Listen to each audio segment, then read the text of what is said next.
So, nou dat ons daar is van die soort liefde waarvoor ons almal soek, kan op 'n manier.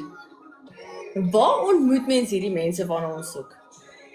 Want ek gaan nie iemand by 'n klub gaan soek nie, want ek kan jou beloof, dan gaan jy hom elke naweek, gaan jy hom daar moet gaan uithaal. Nee, dit nie. As hy jou in 'n klub kan optel, no, Nasty. it's a frequent situation. So, Ja. So waar doen die mense dit alsaam? so, dis beautiful wat jy daar gesê het, in die kerk. Nie by die kerk nie. Ek stem saam met jou, Dev, nie by die kerk nie. Weet jy, wil vir wel mense sê, het ek al ontmoet wat met die Bybel onder hulle arm loop en as hulle daai wat jou die seerste sal maak. Correct. Manifestation, ja. Ons gaan begin voodoo spells doen. Teken ons daai symbols hier op ons arms.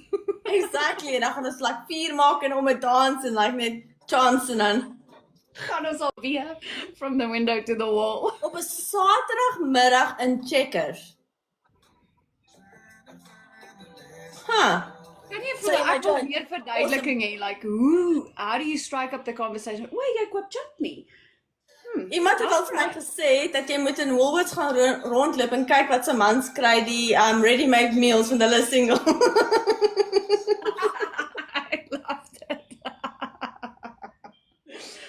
Ek Oh het my al God. even in Leroy Mullins gaan rondloop en gelyk is ek baie confused is, maar niemand het my gevra of ek hulp nodig het nie. Dis is net daai shame, nee?